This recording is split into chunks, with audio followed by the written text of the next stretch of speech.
Senator John McCain says he cannot support the latest Republican bill repealing the Affordable Care Act.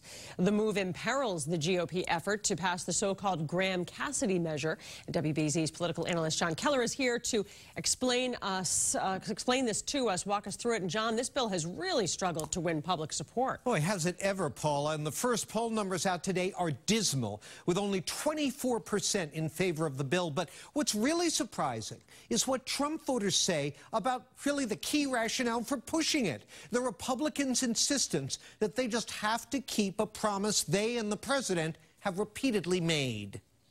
I will repeat again tonight that Congress must do its job, keep its promise, live up to its word, and repeal and replace Obamacare. You have to do it.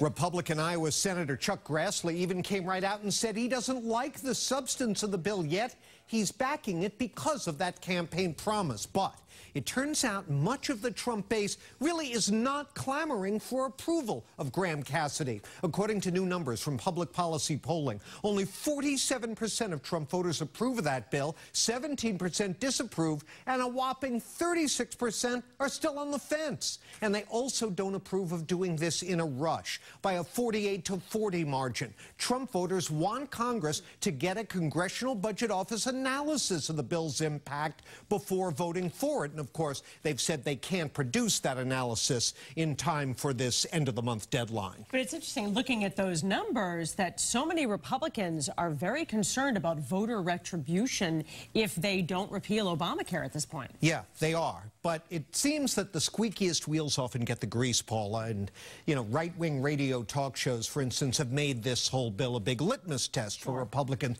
But that new poll finds 42% of Trump voters would be more likely to support their members of Congress if they back Graham-Cassidy. That's fine. But 30% say it wouldn't make a difference, and 20% say it would make them less likely to back them. So a majority of 2016 Trump voters are really saying this is far less than a top priority of us, which raises the question, why are they acting like it is? Very interesting. It seems as though people are not surprised when campaign promises don't necessarily come to fruition. You know, they seem to be so skeptical of politicians and their promises that maybe they just don't expect them to follow through and aren't that bothered by it. We'll see. John Keller, thanks so much.